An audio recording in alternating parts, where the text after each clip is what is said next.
ન્યૂઝમાં આપનું સ્વાગત છે। વડોદરા શહેરના હરણી લેક ઝોનમાં બનેલ ગોઝારી ઘટના બાબતે પોલીસે કુલ 6 આરોપીઓની ધરપકડ કરીને ઝીણવટભરી તપાસ હાથ ધરી। 12 બાળકો અને 2 શિક્ષકોના મૃત્યુ થયા। ગઈકાલે 3 આરોપીની ધરપકડ કરી કંપનીના 3 ડાયરેક્ટરોની પોલીસે ધરપકડ કરી। કુલ 6 આરોપીની ધરપકડ કરી। એક આરોપીનું મૃત્યુ થયું છે તે માહિતી મળી છે, જેની પોલીસે ખરાઈ કરી રહી છે।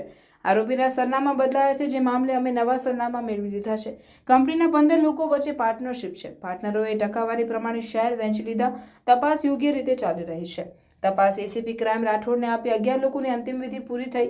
3 લોકોના મૃતદેહ કોલ્ડ સ્ટોરેજમાં રાખવામાં આવી। કોઈ રાજકીય દખલગીરી નથી। ભીમસિંહ યાદવ, રશ્મિકાંત પ્રજાપતિ, વેદ પ્રકાશ યાદવ, અંકિત વસાવા, નયન ગોહિલ, શાંતિલાલ સોલંકી આરોપીને પકડી પૂછપરછ તપાસ કરી રહ્યા છે। તપાસ બાદ વધુ આરોપીઓ સામે આવશે। કંપની બની તેના શરૂઆતમાં 4 ડાયરેક્ટરો હતા, જેમાંથી 2 નીકળી ગયા। બાદમાં બીજા નવા પાર્ટનર ઉમેરાઈ ગયા। આરોપીને મેડિકલ ટેસ્ટ માટે લઈ ગયા છે। હમણાં થોડીક વારમાં બતાવીશું। 2 વર્ષ પહેલા કોઈ એનજીઓએ અરજી કરી હતી, જેમાં પાલિકાનું ધ્યાન દોર્યું હતું। હજી અમે તમામ પાસાઓ પર તપાસ કરી રહ્યા છે।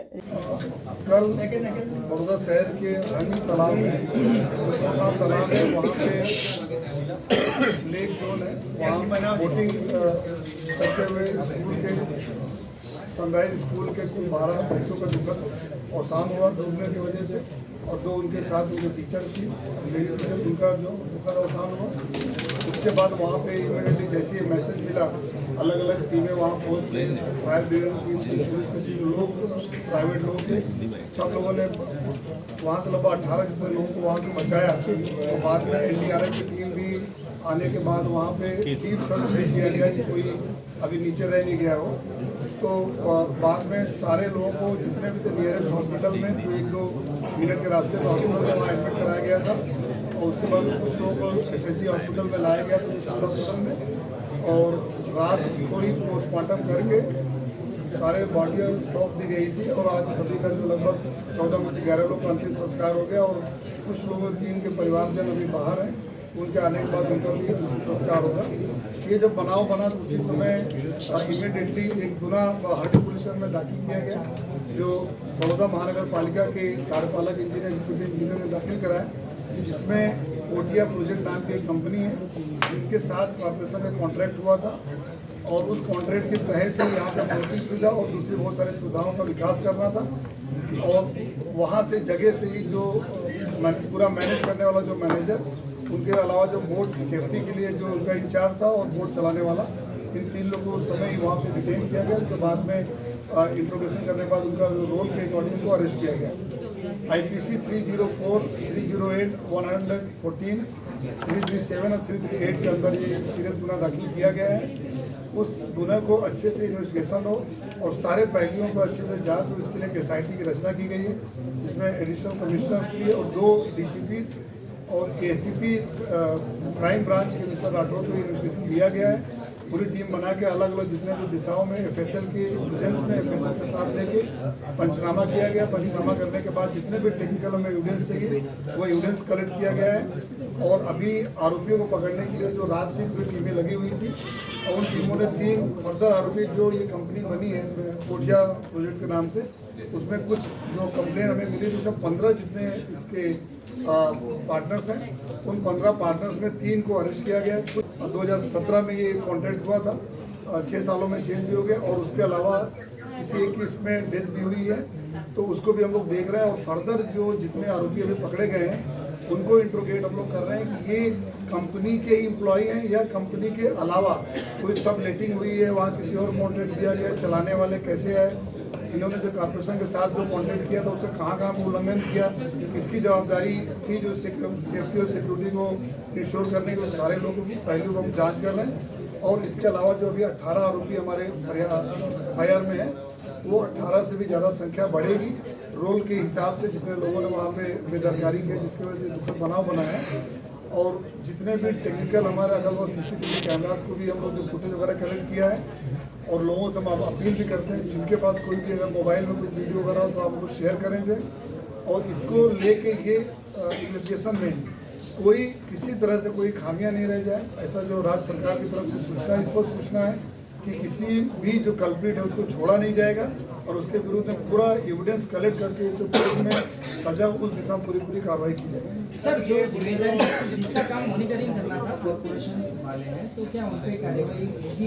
जितने भी जो कॉन्ट्रैक्ट हुए जिसमें जिसकी भी जवाबदारी थी वो जवाबदारी सब ऑन पेपर की जवाबदारी है, जो कि सभी को भी पता ही है और उस हिसाब से कोई बच नहीं सकता। अगर कोई जवाबदारी निभाया नहीं या किसी के बेदरकारी की वजह से इंसिडेंट बना है तो वो धीरे धीरे इन्वेस्टिगेशन का भाग है, वो आने वाले समय में आता रहे और वो हम आपके साथ शेयर भी करते हैं। सर, इसमें सीधा सवाल है, ये पूरी जो घटना घटी है इसलिए जिम्मेवार पुलिस किसको मानती है? अभी देखिए हम जिम्मेदार हमारे इन्वेस्टिगेशन अभी हम कर रहे हैं। इतना तो क्लियर है कि जो प्राथमिक जो हम लोगों ने देखा कि वहाँ पे जो ओवर कैपेसिटी के बोर्ड पर लोगों को बैठाया गया, लाइफ सेविंग जैकेट सभी को नहीं पहनाया गया, वो तो एकदम स्पष्ट सभी को दिख ही रहा है। लेकिन ये क्यों हुआ, उसके जवाबदार कौन है? जितने लोग अभी जो 3 लोग वहाँ से पकड़े गए थे जगह से, अब उनके इंट्रोगेशन में से हम लोग पीछे इन्वेस्टिगेशन करते हुए आएंगे कि कितने लोग ऐसे रिस्पॉन्सिबल है जिनको ये इंश्योर करना था वहाँ पे, इन्होंने ना करके वहाँ पे इस तरह से जो घटना बनी उसके जिम्मेदार। और साथ ही साथ बहुत सारे ऐसे लोग हैं जिनका नाम पेपर पे नहीं है लेकिन वो वहाँ पे सब चीज़ों को मैनेज कर रहे हैं, तो उनका भी हम इन्वेस्टिगेशन में एक भाग है हमारा, अहम रोल इस तरह से हमारा रहेगा पुलिस का कि उनको भी निकालें कि कितने लोगों ने ऐसा किया है जो इनकी हाजिरी होती थी लेकिन पेपर पे नहीं। Thank you sir. हम आपने बताया कि जो FIR हमारे पास पुलिस समक्ष कॉर्पोरेशन तरफ से લઈ આવવામાં આવી છે, હું એની વાત કરું છું। ઇન્વેસ્ટિગેશન અમે જ કરવાના છીએ। ઇન્વેસ્ટિગેશન કરતાં કરતાં ઘણા બધા લોકો આપને વાત કરે કે એવું છે જો આ FIR સિવાય આવવાના છે, એના જો રોલ છે, કોણ ત્યાં ઓપરેટ કરતા હતા, કોણ આવતા હતા, રિપોર્ટિંગ કોણ થતી હતી, ડેલી કેટલા આયા, કેટલા લોકો જો અંદર બોટિંગ કરવા ગયા નહીં આયા, આ બધા અમારા ઇન્વેસ્ટિગેશનનો ભાગ જ છે અને કોઈ બચશે નહીં, બસ એટલે હું આપણે શોધ કરું છું। સર, એસઆઈટીનો જસ્ટ વન થિંગ, એસઆઈટીનો ફોકસ હમણાં શું છે જે હમણાં જે બનાવી છે એનો કી ફોકસ અમારે કી ફોકસ તમામ આરોપીઓ પકડાય। એક તો તાત્કાલિક જેટલા બી બીજા આરોપીઓ છે જો અત્યારે ઘર બંધ કરીને ભાગી ગયા છે આ પકડાય। અને આપને ખ્યાલ હશે ગઈકાલે જો જ્યારે વાત થઈ તો 5 આરોપીનું નામ આવતા 3 જો પકડાયા, 2 और લોકોને, પરંતુ જ્યારે લઈને પૂરા કાગળો બધા જોવામાં આવેલા ત્યારે 15 નીકળાઓ થઈ અને 15 ઇક્વલી જો આમાં જે રીતે હું લાઈન આપણે વાંચીને બતાવ્યા કે દે આર ઇક્વલી રિસ્પોન્સિબલ જો એઝ પર દેર ઠરાવ છે। તો આમાં એવું છે 15 થી 18 આરોપી થયા છે અને પહેલી પ્રાયોરિટી છે કે તમામ લોકોમાં આરોપી પકડાય। બીજા ફર્ધર જો અમે એક્યુઝ છે એના તપાસમાં બીજા એક્યુઝ જો કે પેપરમાં નામ નથી પરંતુ ત્યાં એક્ટિવ રહીને બધા સંચાલન કરતા હતા, બધા જોતા હતા, આ લોકોને કેટલા લોકો કસૂરવાર છે એના જોવાના જોઈએ। અમારા FSL અને જો અમારા ટેકનિકલ તમામ એવિડન્સ અમારા में कोई खामियों नहीं रहे અને સાથોસાથ જો અધર ડિપાર્ટમેન્ટ સાથેના જો સંકલન જો બધા પ્રશ્નો આવી રહ્યા છે એના ઉપર। Okay thank you sir. ભાઈ अब अलग अलग बातों जो આવે છે અમારા તપાસ કરી છે, અમે કોર્ટમાં બધા પ્રોડ્યુસ કરવાના છીએ। કોણ શું કરે છે, કઈ નથી, કેવી રીતે આયા, આ લોકો પાસે કોન્ટ્રાક્ટ કેવી રીતે આયા, કેવી રીતે ચલાવે છે, આ તમામ ચીજો અમે કરીને પૂરા પછી કોર્ટ કર્યું ત્યારે અમે કોર્ટ જવાના છીએ રિમાન્ડ માટે ફર્ધર માટે। અમુક મુદ્દાઓ છે જો અમે તપાસમાં હોય છે જો અમે અત્યારે આપ સાથે બધો નહીં શેર કરી શકીએ। CCTV જ્યાં એન્ટ્રી પોઈન્ટ હતા, એન્ટ્રી પોઈન્ટ ઉપર CCTV ચાલુ છે, ત્યાં જેટલા બી ચાલુ હતા અમે કલેક્ટરને લઈ લીધા છે। બીજા એના માટે આપના માધ્યમથી બી અમે બધા રિક્વેસ્ટ કરીએ છીએ કોઈને પાસે મોબાઈલમાં કંઈ कुछ હોય, કોઈ રેકોર્ડિંગ કहीं से भी आया હોય तो आप शेयर जरूर કરો पुलिसના। એનાથી અમે ફર્ધર જો કે અત્યારે એવું છે કે જો આ જ્યારે બનાવ બન્યો ત્યારે એક શિક્ષક તરફથી એને રેકોર્ડિંગ કરવામાં આવતી હતી રૂટીનમાં જોઈએ, લેकिन આ દુઃખદ છે કે શિક્ષકમાં બી ડેથ થઈ ગઈ આમાં જોઈએ અને મોબાઈલ બી પાણી બી જતા રહ્યા છે। અંદર से સર, ડીઓની પરમિશન પ્રવાસ માટે લેવામાં આવી હતી સ્કૂલ તરફથી? એના માટે આપને બોલાના કે કલેક્ટરશ્રી તરફથી એક કમિટી બનાવવામાં આવી છે, આ કરી રહ્યા છે। એના પછી ફર્ધર આપના સાથે અમે પણ શેર કરીએ છીએ અને બીજા બધા શેર કરશે।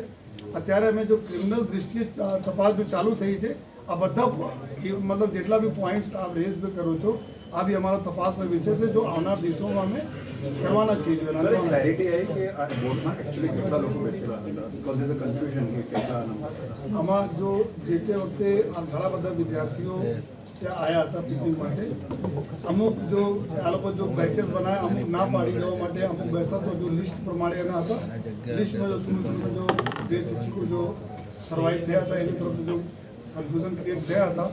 છેલ્લા જો શિક્ષકો તરફ से बतावવામાં આવેલા કે ટોટલ 23 બાળકો બેઠા હતા, 4 શિક્ષકો બેઠા હતા અને પછી જો એના બોર્ડ ચલાવતા સર પ્રાથમિક જિલ્લા શિક્ષણ અધિકારી સાથે વાત કરી એમણે કહ્યું હતું કે અમારી જોડે આ લોકોએ કોઈ પણ પ્રકારની પરવાનગી લીધી નથી. સામાન્ય રીતે જ્યારે કોઈ પણ સ્કૂલ પ્રવાસમાં લઈ જતી હોય છે ત્યારે ડીયુ કચેરીની પરવાનગી લીધી હોય છે. તો શું આ બાબતમાં સ્કૂલ પર કોઈ કાર્યવાહી થશે? આપને બોલા કે અત્યારે આ બધા ઇન્વેસ્ટિગેશનના પાર્ટ છે. જો જે રીતે આવતા રહેશે આ રીતે થતા રહેશે, જે રીતે આવતા રહેશે આ રીતે થતા રહેશે. અને એક અલગ બી કમિટી આપને બધાને ખબર છે કે મસ્ટિંગ ઇન્ક્વાયરી બી ચાલુ છે. જો આ તમામ આસ્પેક્ટમાં જોવાના છે કે જેટલા અલગ અલગ ડિપાર્ટમેન્ટનો શું રોલ હોય છે અને કેટલા આ લોકો આપણા ડ્યુટી